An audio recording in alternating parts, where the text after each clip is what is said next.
I went through some extremely deep thoughts whenever I was dwelling a moment ago, which, I tried to think about the black lips and how um, I still feel like I'm trying to over explain myself, but you know, um, it's like, what do you do? I don't know what you do if you want to be able to be like, if you want to be able to be understood in sort of a way, and also that you want um, to be, um, I guess, educational about how to talk to people so that they can take care of themselves also. Because if you recognize that you had some glitches in your thinking before that you got to the certain age that you are, and that you could perhaps, you know uh, help the world by explaining your experience of it. Because just think about it, like, if you are trying to, let's just say that you're trying to explain an excerpt from literature and you have no experience in that particular area, and you're having to imagine feeling how you would feel with whatever you're reading.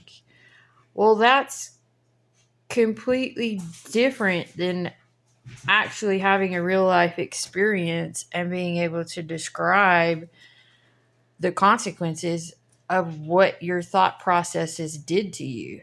And I don't think that literature really does that. You're having to do a lot of dissection and um, interpretation and change a lot of content to make it understandable to your own life experiences when you're taking in works that somebody else has written in a story format, um, with, you know and so you and I also had to think about that, is it is sort of a story format when I'm talking about my life, my autobiography, and how I've developed through that, and the tragedies of it and the successes of it and all that kind of stuff. But you know what? It's like, I don't know, man.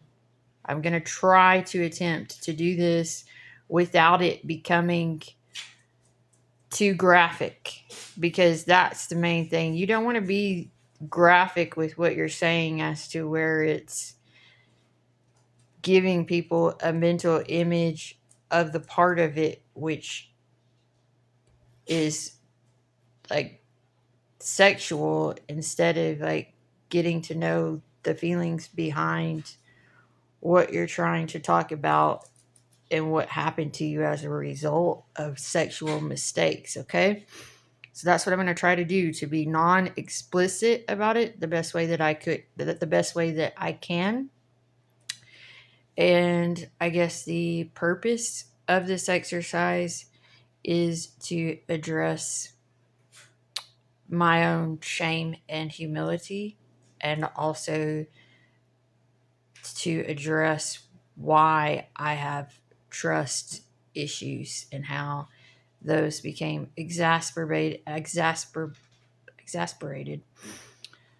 by the what I called the snowball effect of my choices, which I was not. There were things that I was not able to connect together and understand back then, because of the way that I was incurring damages to myself for a faulty thought process, is what I would say. So here we go. The first time I ever kissed a boy, I did not like him. I regretted kissing him.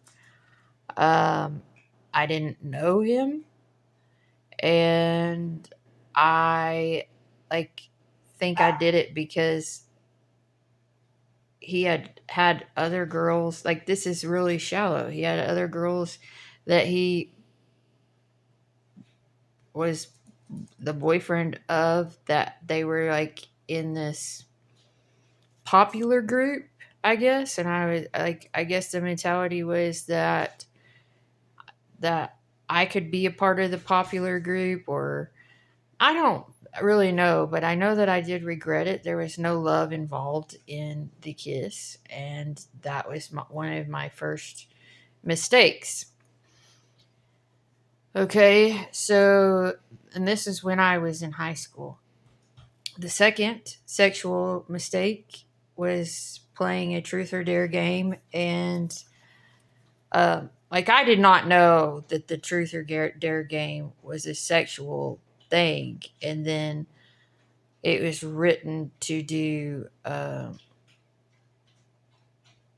oral sex on everybody, and I went along with it, and then said no to the last one in the end. And it was like I had this mentality that if you say yes to a dare, you're gonna have to go through with it. But like, sometimes I guess I proved that I didn't go all the way through with it. But it was like that was another faulty thing of my thinking, is the way that I would play games.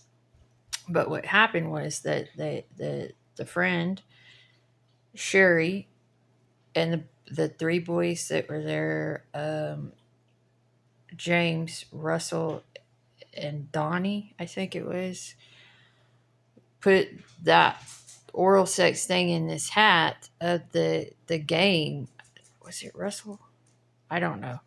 Like, of the game that we were playing, and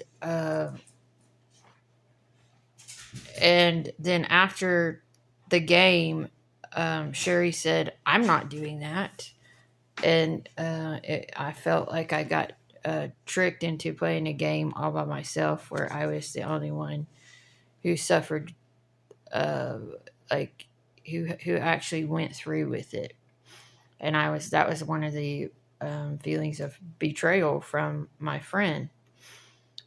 That were supposed to be my friend. Why did I continue to be friends with her after something like that? That's a good question. I contemplate that now, thinking back about how I got myself into some of those situations.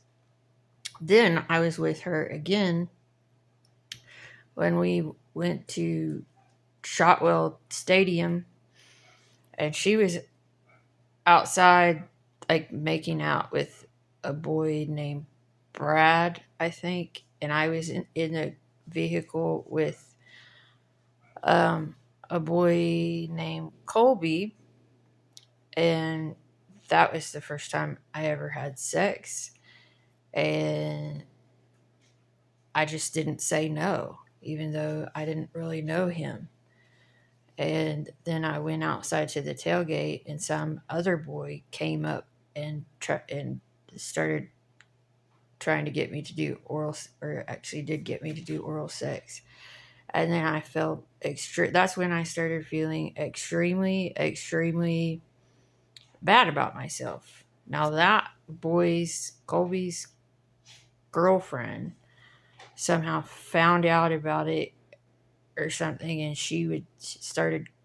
I think her name was Melissa. She was calling my house all the time, and they fought me out in public, uh, at a party, which was very humiliating because I didn't have a driver's license and I couldn't go home. But there was alcohol involved in that. And so that was one of the reasons why I didn't want to go back to school anymore, to my high school. And then, okay, I was at my friend Sherry's house again, and her, like, somehow I ended up seeing a bottle of wine, and her brother said he would sell it to me for $5. And I do not remember what happened exactly with how I got picked up for a ride, but I was taken out to this boy's trailer house named Matt Nelson, and there are three other boys involved, and I was like in and out of consciousness. It was a pretty like out of out of consciousness type of drunk experience, and I was laying in my own vomit. Um, I'm pretty sure when they had in and out of consciousness when they had sex with me, and and then told me that I would not be getting a ride home, and so I cleaned up the mess. There was no remorse about the situation, and it like I I asked to be dropped off. Like I think I asked to be dropped off, sort of. Either he wanted to drop me off far away from my parents' house because he didn't want to get in trouble, or I asked to be dropped off far away from my parents because I was humiliated. I can't remember because it was so long ago. Uh, so after that, Sherry decided to be friends with the boy that, and the other part of that circumstance was that I had written him, Matthew Nelson, a love letter before that happened, and we had gone out, sat on the swing sets one time, so I sort of like talked to him then, but nothing happened. He might have tried to kiss me. I don't remember exactly. Now, he also, I think he also had a girlfriend that like wanted to attack me after that. Now,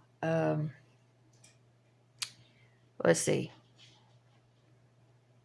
Uh, so anyway, uh, Sherry decided to be friends with him after that experience. And so we were just sitting at her kitchen table one time, and she said um, that they were sitting there talking on the telephone about how big my um, vagina lips were and insulting me after that had happened. And it was another feeling of betrayal by my friend. Like these things were happening to me, and I don't.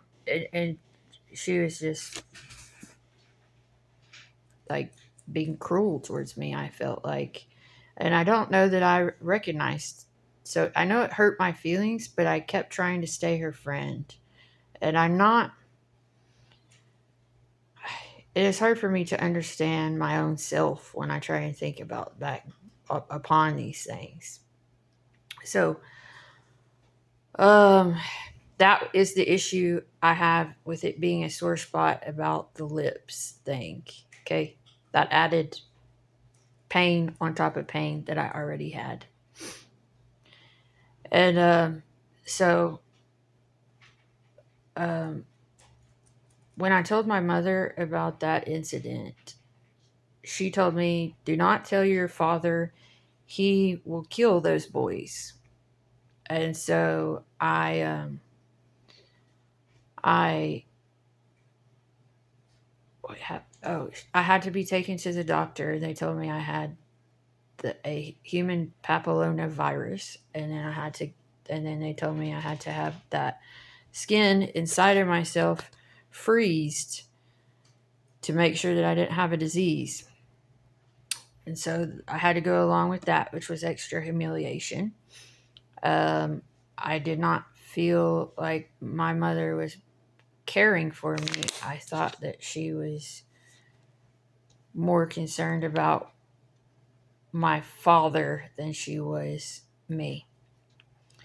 And so when I was laying in my bed in my room, I would not go to school. And um, there was at some point when my dad told me I was not allowed to spend the night at a girl's house because she was black, and he didn't want me around her brothers. Now, I didn't really connect that with thinking about um, that being a spiritual concept, which I guess I could try to do. But when I start trying to find these loopholes to soothe myself with spiritual concepts and thinking outside of the actual experience, sometimes it feels like I'm trying to get to pardon people from things that hurt me really bad. And I try not to do that too much because I'm not sure that that's the healthiest thing to do, to twist things into things which they are not, so that I can feel better about people. Because I need to ask myself what I would have done if the tables were turned and I had been in that circumstance. Would I have treated my friends like that? Would I have found a way to excuse myself from my behavior by um, that kind of thing? And so, anyway, that was the other thing that I wrestled about, was if those things that were happening to me were punishments or consequences of alcohol in my house, or I don't know exactly about crime and punishment, as the book got brought up, about how you treat other people and how you treat yourself and what happens to you, and what do you do about it. Like, looking back, I can say that. What do you do about it when it's a faulty um, cognitive functioning, such as like the inability to believe that people don't love you, and to keep trying to stay in relationships where you're getting hurt, or to put yourself in the same circumstance over and over and trying to get a different result so that you can feel better, when you're just piling on damages on top of yourself by doing that. But your mental framework is the goal in of itself, that this is not going to happen this time. Somebody's going to love me this next time I try to attempt this similar experience, and then I can feel better, instead of thinking I need to stay away from these people, they're not trustworthy, it's going to happen again. Okay, so in a more severe way, or whatever it happens.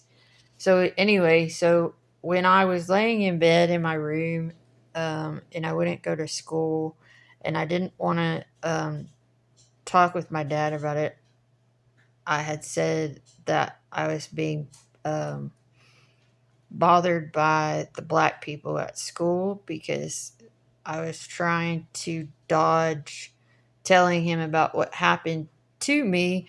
I'm assuming, because of what my mother said, that he would murder those boys if I told.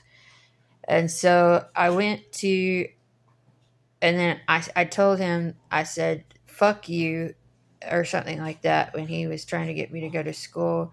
And then he got angry and pushed me down the stairs. And then eventually, that I ended up having to go to Wiley, which I did not finish. I had issues with the students at Wiley also. So I ended up leaving that school. It was like, the main thing was that everybody, like, I think everybody started calling me a whore and slut and all these other things at school, and so I ended up going to adult ed. I quit my senior year, and I ended up going to adult ed. Now, um,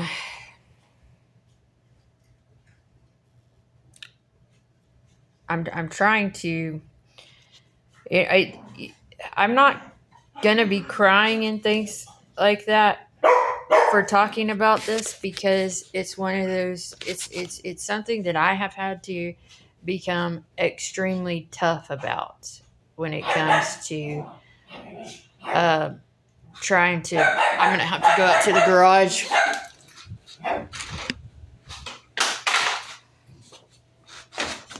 trying to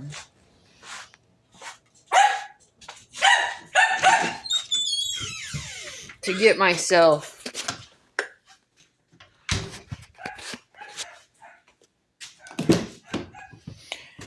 um, to try and get to keep myself tough. I think it's a in the places where you really had to make yourself emotionally tough, it is sometimes extremely difficult to go back there and cry for yourself. And it feels like sort of scary to be like, I by telling this story, I'm not trying to say that I'm a victim. I'm saying that there was a I was not thinking like I should have been thinking, and I was not caring about myself like I should have been caring about myself, because I was making it about this idea that I had to get these people to love me, instead of flipping it around as to how I could love myself, which I have been able to do so much better since I've been able to be alone with myself in my house. And that's been um, going on 8 years now, I think, since 2018, that I've been able to stay alone with myself. So that means that I'm not having conversations with hardly anybody, which makes me feel like I'm having to shrink by caring about myself. And that's very important. That has been very important for me to be able to get myself healthy. And it has also been very important for myself to continue to do things which I feel are important for learning. And even if I am like pretending like, okay, these are the things that I'm going to want to teach my children eventually, even if I don't know that I can really come to terms with the belief that I can even ever have children because of my trust issues with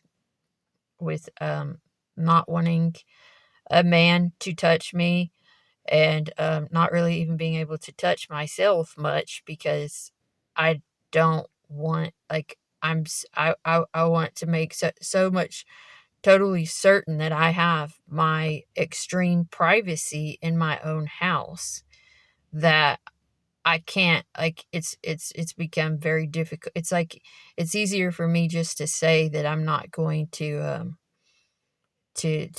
be sexual at all, even though before I had said that that I don't think it's good for your body if you cut yourself off from uh, some kind of way to be sexual, because I think it's a bodily need. But when it starts to wreak emotional havoc on you, where you're experiencing a lot of fucking fear because of this desire for privacy, um, it's it's like, what's what's the bigger cost to yourself, to suffer emotionally, or to suffer uh to risk like, it's not, I don't guess it's really suffering, it's just self-denial. But you do want, like, I do want to make sure that, like, the kinds of choices that I make are healthy for myself. Now, as far as it goes with my, maybe, I'm not going to call it a bad idea, but I am going to say what the idea was.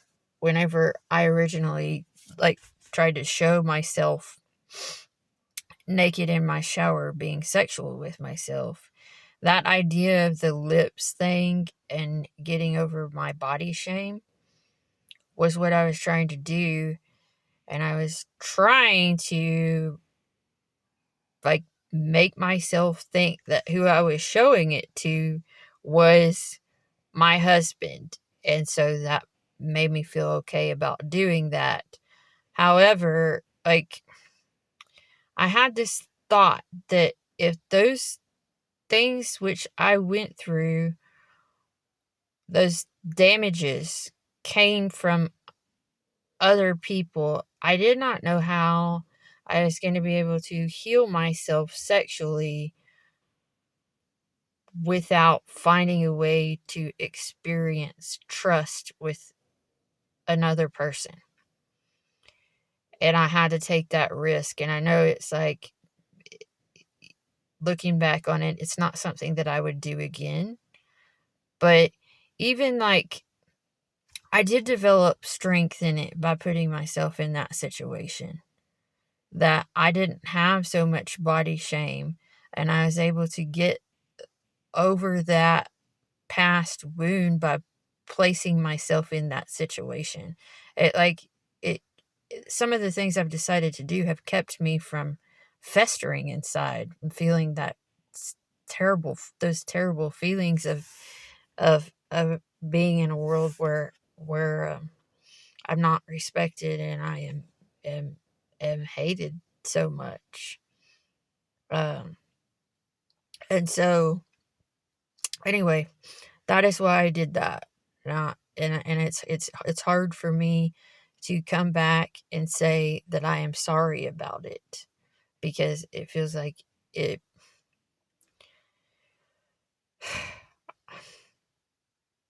it feels like it it it hurts too much to condemn myself for trying to help myself, and I don't. It's that's what it is. That's what it is, and it's that's why I'm like, I don't think that I made a mistake by doing that, because I was hurting so bad, and I don't want to be punished for trying to help myself, and it's hard for me to continue to try to picture my choices through the eyes of other people all the time when I'm the one that's getting squashed or shrunken trying to do that. Now, the other thing was, what was it? Oh, I was thinking about how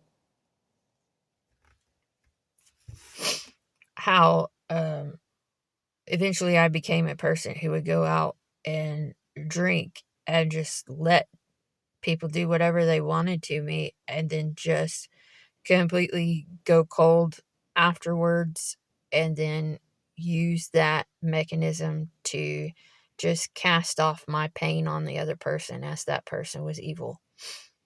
And then I would never talk to them again, and just like, that like became something of a pattern. And then I like I just would look at the person afterwards with extreme disgust, because they didn't do what I expected them to do, as to love me in the situation where I wanted to be loved when those first things happened to me. So I started to feel disgust a lot about a lot of people, instead of like, and then eventually that disgust got flipped on me about what I was doing. So I had to go back and re-examine all of the things, the choices that I had made, because those were terrible decisions to try and to repair a wound. And and so I guess that my fear, and I don't know if it's necessarily a fear, but to know how disgusted that sexual experiences have been for me in my life, and to think about um, being looked at sexually, it's just a huge repulsion for me, because I don't like to think about myself being reduced down to that particular category. And I don't like to look at other people in that sort of way. It's like, it's almost to the point of like wanting to vomit thinking about sexual disgust. even though there's an element like to me that has a sexual curiosity, that it's a conflicting place to live in. And I noticed that I do, um I just don't know what to do about it. I don't know what to do about it. Um I'll pretty much do like anything to not have to depend upon a man. Although I still like wish that I could find a man who could love me. I just don't have that kind of I don't have that kind of I just don't know if man is capable of the kind of love that I need from him. And it's like I think I've come to terms with being able to have enough faith in myself where I'll be okay if that never happens. Although it's not. I don't think it's not going to be a desire that completely ever goes away, because I have the dream, or the desire that I could just have someone put their arm around me or hold my hand or anything. Cook a meal with me, or an actual meal, like with you know not just mental food, but I don't think the content was too explicit. But anyways, by the time I ended up in Colorado, I had gone out drinking and partying and did drugs, and that man strangled me and sodomized me, and I had to. This is what I wanted to talk about. At that point, my dad was aware of it, and what I told him, or I don't know if I told him or I thought it, but it was that don't worry about me. Go to Levi's college graduation, um, and that was like, I guess, wanting to be the man for myself and to be tough enough to get through it is and I've continued to try and do that, like with my trying to divide from my mom and dad, um that like it doesn't it gets easier and easier to exclude myself from them to be able to take better care of myself. And it's like, it's just something that I've had to do. And um and that's my story on sexual trauma. I haven't had sex in since 2017. Um don't know that I ever will again, because it's like, it hurts too bad to think about being with anybody who you don't love. And I don't actually know how to establish love in a trustworthy, committed kind of way, where it's like a deeper kind of thing, where you don't feel like somebody's gonna stab you in the back, or use you, or abandon you, or hurt you in any kind of way. So that's the wisdom I would impart upon the future generations. Do not ever try and uh I would highly recommend you figure out what love is before you ever try to get physical with a person at all. If you can figure out how to do that, you can spare yourself a lot of trouble. Also, stay away from drugs, alcohol, and cigarettes. Those things are even worse to add to that kind of mess. tragedy. So